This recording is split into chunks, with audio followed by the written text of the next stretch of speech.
vía aérea, ¿ok?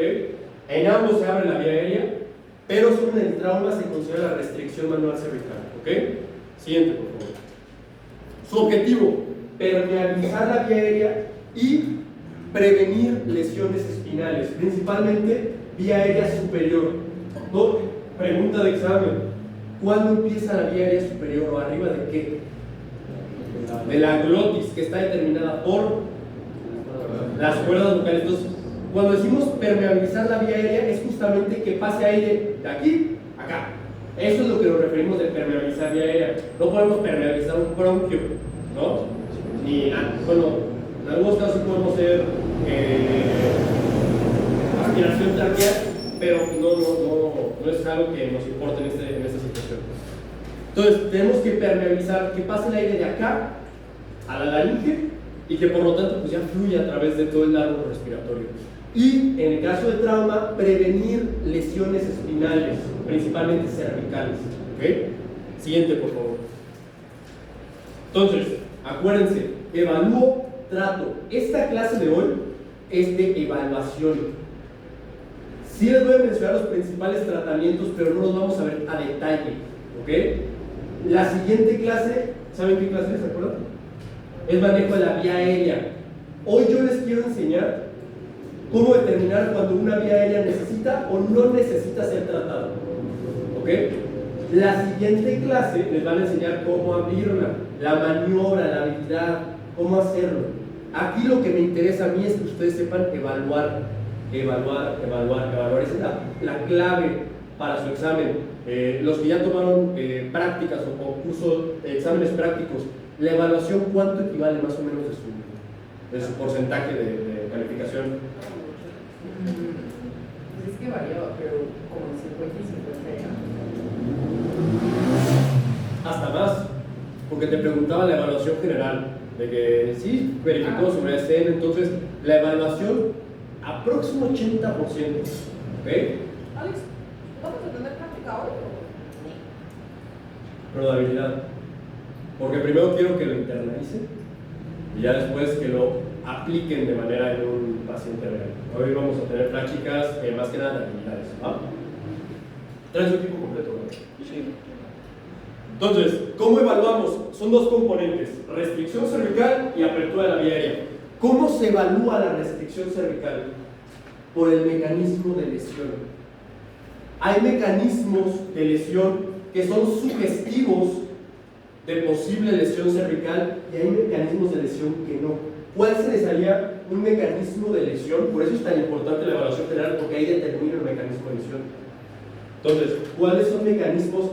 No espero que se lo sepan todos de memoria hasta este punto, pero ¿cuáles considerarían? Accidente. ¿Cómo? Un accidente de tránsito. Accidente de tránsito, ¿A cuánto? De 80 para arriba. kilómetros. Bueno, justo, con lo que nos decías del chicotazo, esa era una lesión cervical. Caídas también de alturas grandes. Dependiendo de qué.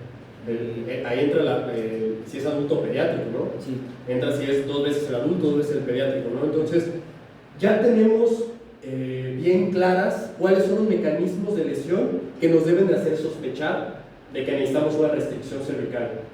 Agregando un poquito, caídas, como bien mencionaron, choques de tránsito, ¿vale? ¿Caídas también de soporte de Difícilmente. Tendríamos que hacer ahí una consideración para pacientes, por ejemplo, geriátricos.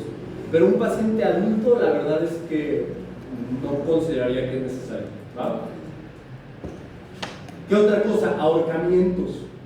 Cuando el paciente se cuelga a sí mismo, aparte que genera una lesión del hueso yoides de la laringe, pues la cabeza hace esto, ¿no? Hace una hiperextensión brusca. Y eso puede comprimir y aparte romper la estructura vertebral. Entonces, mucho ojo con los pacientes que bajaron sus familiares porque se intentaron colgar.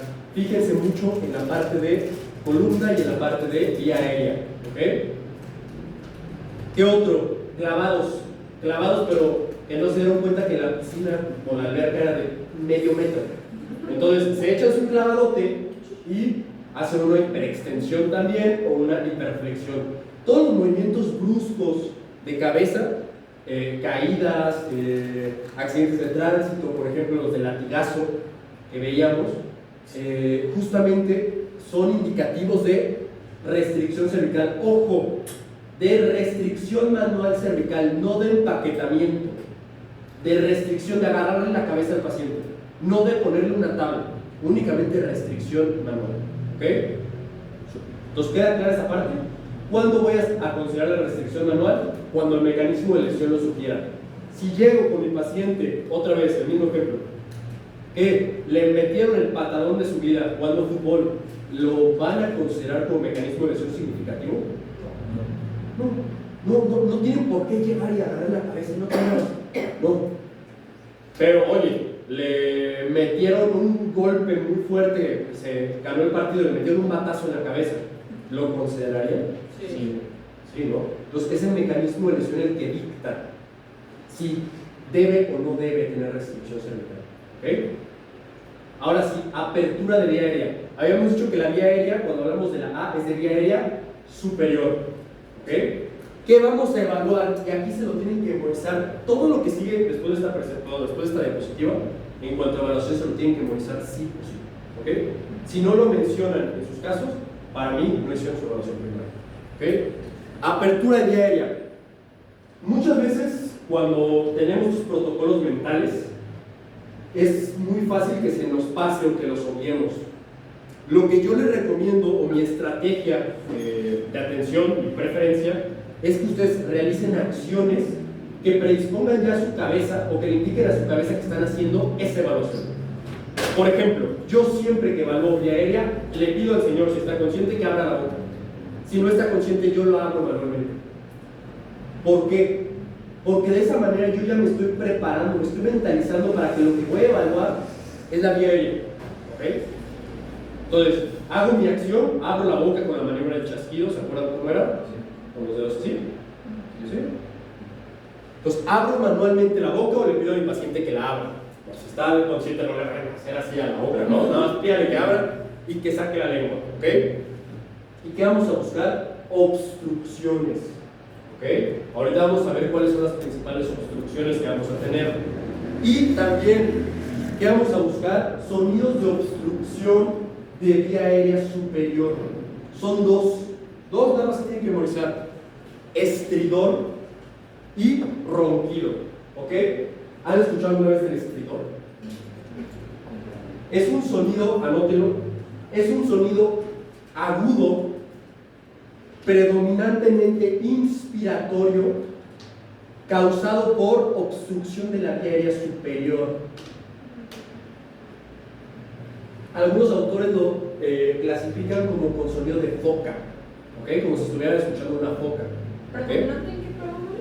Predominante de inspiración. Lo pueden incluso escuchar sin necesidad de auscultar. Y tienen que saber que eso viene de arriba, no de abajo. ¿Ok? No está silbando el pecho, está silbando arriba. ¿Ok? Es como el ronquidito de los